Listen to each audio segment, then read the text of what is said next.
media hides Biden kleptocracy. This is Mark Fisher with Mark and the Millennials, and I'm happy to be here with our assistant producer, Christopher Hopkins, and of course, our producer, Adam Coutura. We're going to talk about how the media is hiding Biden kleptocracy, and we're going to just focus on one kind of segment on Fox News that dealt with Bret Baier on his special report segment, where he has politicos and reporters who are supposed to be certainly right-leaning in some ways and left-leaning, but generally speaking, they're supposed to be reporters and actually care about reporting the truth. And Bret Baier had Amy Walter, who is the national editor of the Cook Political Report and presents herself as being a media person who is fair and balanced, and Bill Bennett, who was the former Secretary of Education under Ronald Reagan. And of course, obviously, he is certainly right of center. He also served under the Bush administration as well. But we have Bret Baier talking and asking a question to Amy Walter of the Cook Political Report about Hunter Biden and the discovery of these emails. These emails where Hunter Biden basically is communicating with the Ukrainian officials, copied other people, and like a dummy decides to have his hard drive dropped off at a Delaware shop, signs for it because it's his, and then because he wants it, I guess, potentially fixed or, I don't know, erased. Who knows what he wanted? I'm not really exactly sure because I haven't actually seen the work order of what was supposed to occur. But what happened was the hard drive was turned over by the owner of the company to the FBI. The FBI's had it for almost a year. And we found now that not only has the FBI not done anything with it, which is a whole nother story, which we're going to talk about at some other time, but we also have the fact that Hunter Biden wrote on, and it's the copies, it's all, the email copies are all on the hard drive, basically getting paid and saying that, you know, some of the money is going to be shared with the big guy, presumably the big guy being his father, who was then vice president of the United States. In other words, a direct pay-to-play scheme, with the vice president, then Vice President Biden of the United States, and Hunter Biden, his son.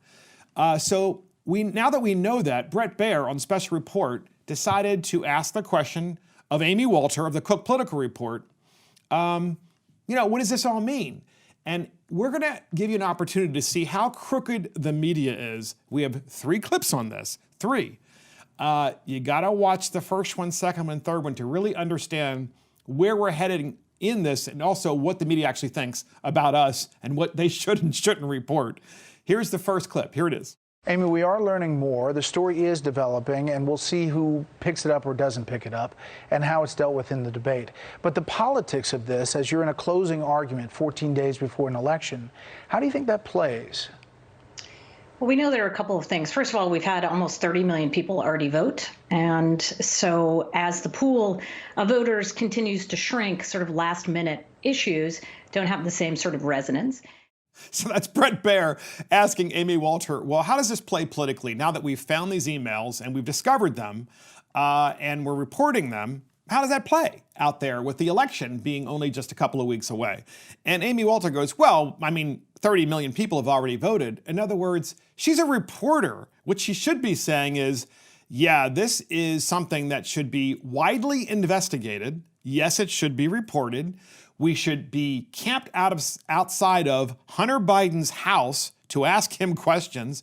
We should be camped outside of Hunter Biden's lawyer's house, who also called that shop in Delaware to pick up the hard drives. We should also be camped outside of Joe Biden's house and ask them all the really key questions about these emails. Are they true? What happened? Who's the big guy? Why are you exchanging money with the Ukraine? Why did Hunter Biden travel with you there? Why did Hunter Biden travel with you to China? What the heck is going on? How much corruption is really going on, Joe Biden and Hunter Biden? But no, Amy Walter says, no, 30 million people have voted. In other words, yeah, people are already voting. That's the Democrat talking point. People are already voting, which of course is a whole nother argument that I have. Why are people voting before the election day? I understand that we have coronavirus, and I understand 2 weeks before an election, there should be early voting. I'm even okay with that. 2 weeks. We also have mail-in ballots. But people have been voting for like 6 weeks before the election. And that's the talking point now of the media. People are already voting, so we can't report it because people are already voting. Well, if they're already voting and we have one of the most potentially corrupt vice presidents in a pay-to-play scheme in American history, and his son, where they've gotten literally phenomenally wealthy over 47 years in office, Joe Biden has, I don't care if people are voting or not. The election hasn't been held. We need to find out what's going on. So that's Amy Walter of the Cook Political Report, who's also a contributor, of course, on PBS, which we fund, by the way, the PBS news station. And so we have another Amy Walter clip. It's the second of 3 clips. This one's a little long, but you have to listen to what she is saying as an establishment type reporter about these emails. We have that clip. Listen very carefully. Here it is. The other issue, of course, is that the Ukraine and the question of Hunter Biden's relationship with Ukraine and his father were obviously vetted pretty heavily by a Republican Senate, and they found that there maybe were some questions there, but found nothing to suggest that this was what we're hearing about right now is credible. No one else has been able to authenticate this. We're not seeing that those emails are being shared widely among other news sources. So to just take the story and a couple folks and run with it, I don't think you're going to see that. The other issue, too, is, this feels like we're just back in 2016 redux, the president wanting to make the race once again a case about change versus corruption.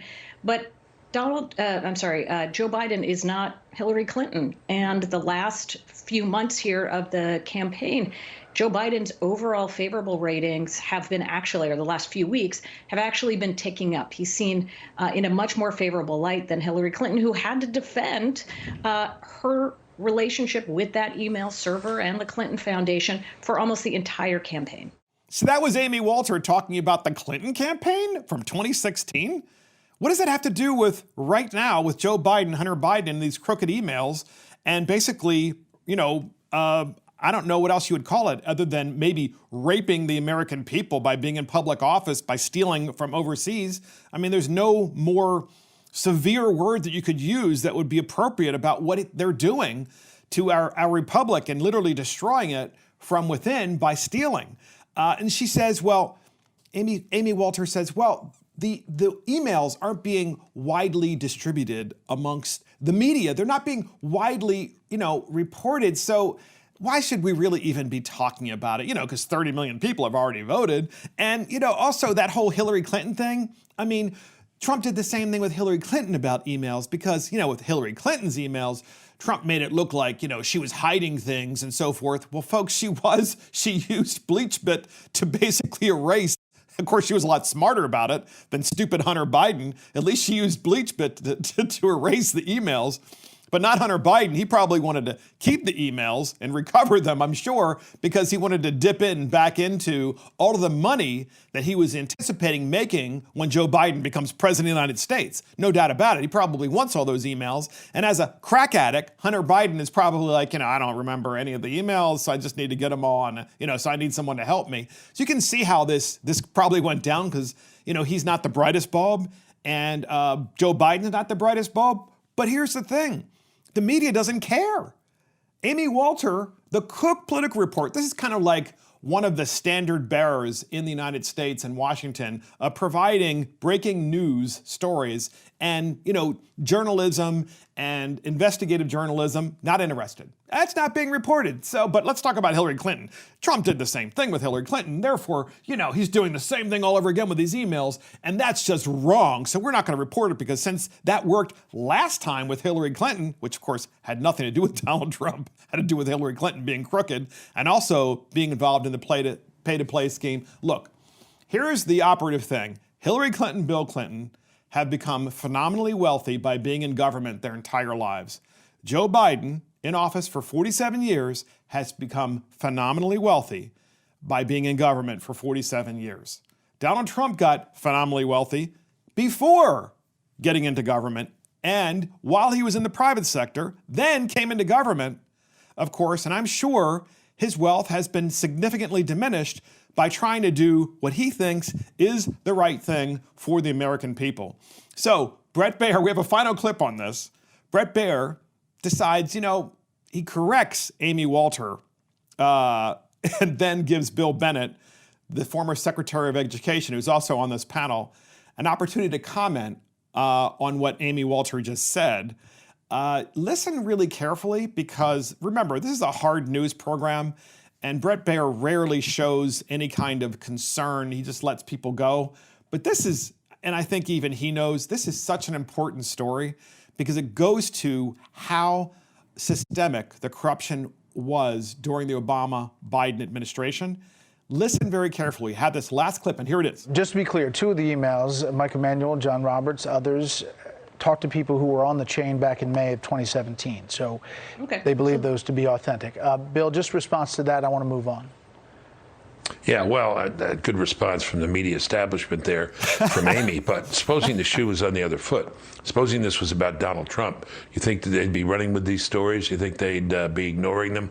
I don't think so. Let's look into it. Your job is to put sunlight on things that are ugly, and they're not doing it. So that's Bill Bennett basically ripping Amy and crushing her, Amy Walter, ripping her a new one by saying, your job is to put sunlight on issues such as this, no matter where it goes, right? No matter if it's the worst possible thing or the best possible thing, that is your job.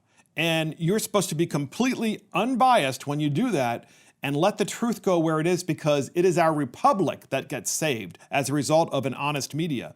And of course, at the very beginning, Bret Baier says, well, just to be clear, to Amy Walter, the crooked reporter, the so-called media establishment, just to be clear, Amy Walter, as Bret Baier says, the emails were substantiated. They're real because other people on the email chain in the United States have confirmed that they received the emails, which means they're real. And then she goes, oh, okay. In other words, yeah, whatever, I'm not going to report it. And then Bill Bennett then moves on and he says, yeah, well, what you just heard from Amy Walter is the media establishment. You've heard them and what they think about this, which is they're not going to report it. This is the central part of this election about the swamp in Washington and how they've been ripping off the American people and selling them out, and about how an outsider has been trying to, basically clean the swamp and get rid of the swamp creatures. And the media isn't interested because they're part of the swamp. And they are hiding the Biden kleptocracy without question, which is why we called this, the media hides Biden kleptocracy. And that's it. This is Mark Fisher from Mark and the Millennials. I want to thank, of course, Christopher Hopkins, our assistant producer, and Adam Katora, our producer. Join us next time on Mark and the Millennials. You can find us on YouTube and iTunes and Spotify. See you next time.